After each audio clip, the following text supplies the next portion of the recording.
Let's talk some dirt late model racing here at the PRI show. Steve Post from Motor Racing Network here at Racing Electronics. Gordy Gundaker from the St. Louis area joins us. Hey, man, how are you? I'm doing good. Glad to be here at the show. I didn't get to make it out last year, so it's fun coming back and seeing everybody here. All right, so I think I'm driving down the road from Sonoya, Georgia to Cherokee, and you go on Twitter.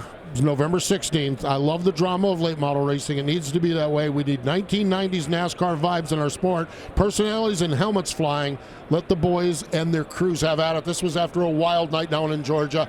Restate that and why? Because I literally pulled off the side of the road. I might have even said preach. How important is that for dirt late model racing where we're at now? Well, I mean, you look at really talking exactly what I was talking about back in the 90s of the NASCAR heydays and those things. That's why the fans loved going, right? They loved the drama. They loved rooting for their guy. I'm not saying we should have, UFC fight night out in the middle of the racetrack, but I also think that, listen, these guys that are racing these cars and their teams put in a lot of effort, a lot of hours, and they're proud of their stuff. And sometimes it comes to a head, and I think it's good for our sport when those things happen. Like, controversy drives attention to anything, and clearly, I mean, you look at that deal with Bobby and Brandon, everybody across the country was talking about it. And, they already made up about it, right? A couple weeks later, they're already laughing, making jokes. But it's good for our sport. If we were all making cookie cutter interviews and doing our P's and Q's, it would be boring. And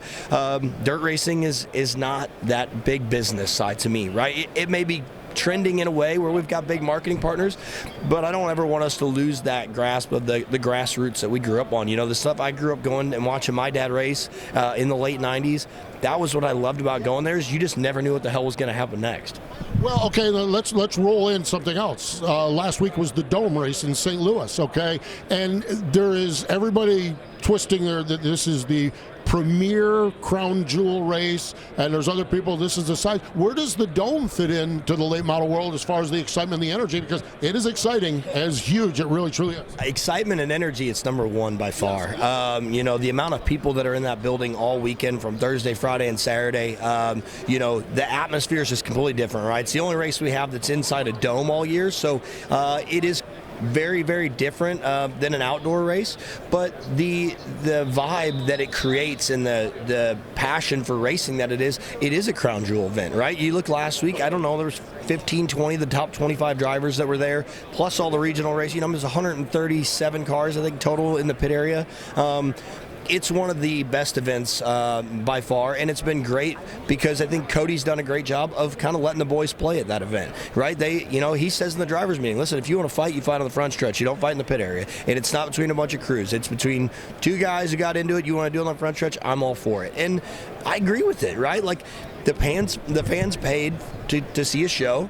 Let's give them a show, and I understand the naysayers of that event that say, oh, it's just WWE, and listen, I can promise you nothing is fabricated there. That's just pure heart and people caring about their stuff. We know we're going to get tore up. We know we're going to destroy race cars.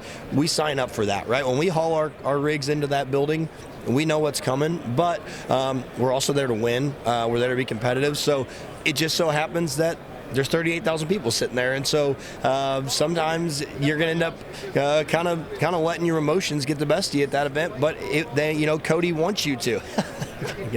RTJ, yeah, right. But yeah, so yeah, he knows all about it. So he could beat some of them. But yeah, it is. It's just it's an awesome event. I'm so happy that I've been a part of every one of them, and I'll be there as long as they're there.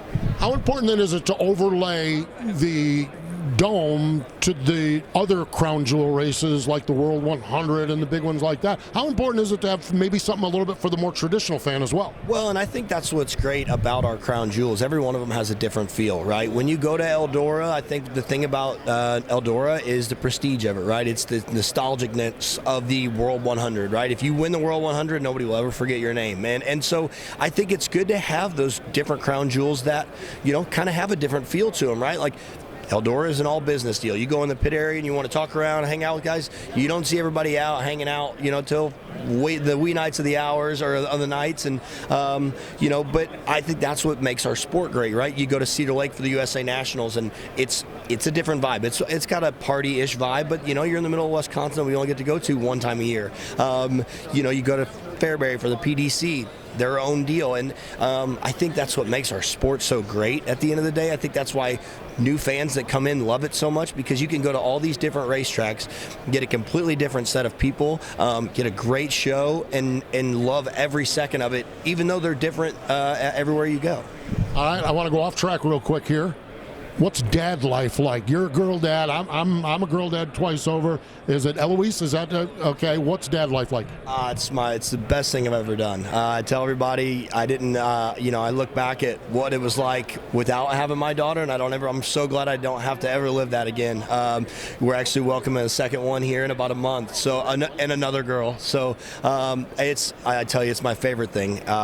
You could have the worst day in the entire world, and when you walk through the door and her smile lights up a room anyways, she knows no different, right? She doesn't know if you had a good day, a bad day, if you were terrible on the racetrack, whatever it was. Actually last week after the Dome, we didn't make the A main, and I don't know if they were talking about it in the suite, but I came up there and she said, you didn't do very good. I was like, no, baby, I didn't do very good. She said, you'll do good next time, Dad. It's like, how do you can't even have a bad night after that. It didn't matter anymore. And so it is easily my favorite thing, and getting to spend time with her, take her to races, and let her grow up kind of the way I did is awesome. Savannah and I are both very lucky that we grew up with racing backgrounds. So Eloise is very fortunate. She's going to be a racer, I'm sure, because she's just surrounded by racers, but she absolutely loves it, and I would not change it for the world. I'm so happy that I am a dad now. I'm going to give you a warning for 20 years down the road. The girl dad empty nest situation is not good at all. Not good at all. I've just got over that, and I'll tell you, that's a tough hurdle to clear. Yeah, everybody talks about, wait till she grows up, all these things. I'm like, listen, I don't want to hear about it at all. I don't even want to think about it. I don't even want to think about the first day that she goes to college or whatever it is. Just try to enjoy as many moments as I can right now. But I have heard that, and I'm dreading that day already. So I'm hoping the next 16 years I can get as many moments as possible. But like I said, it's easily my favorite thing I've ever done. That is so awesome. Don't get the cart ahead of the rest. Final question for you here, real quick, on this Dirt Patrol podcast. What's that like for you guys to do a driver's podcast? You had a big one at the Dome. What's that been like for you to interact with late model fans as you guys do? Honestly, it has been so much fun in ways I didn't think it was going to be fun, right? I thought I knew a lot of these guys before, and then you get them on there for an hour, 30 minutes, and you just start to talking with them, and you see these personalities come out of them that you don't normally see, because they're away from the racetrack. You kind of see them in that business mode of racing, and it's so fun. Me and Don have a great thing going, and we have a lot of great partners who help us with that, and we're so thankful for all of them. And I felt like the Dome one that we did is was a great way to captivate what our first year has become, and I'm excited going into 26 for even more. But it's just, I look forward to every guest that we've had on there, because it's not just drivers. We've had promoters, we've had series directors, we've had guys who've been in racing a long time, and getting to hear some of their stories and things that I never even knew that I thought, I'm like, I know just about everything in racing. Like I didn't know a quarter of what I thought I knew, and getting to do that with Don and learn more about these guys and bring that to the racing community has been so awesome, because I get so many people that come up and just say, man, I love listening to the Dirt Parlor. The Dirt Parlor is an absolutely amazing experience. I love listening to it every week. We never miss an episode, and that's cool for me, because that means we're doing something good, and we're growing the sport the way that we're intending to. Something good, that's for sure. Gordy, we appreciate the time. Thanks for joining us here. That's Gordy Gundaker joining us here in the Racing Electronics display at PRI.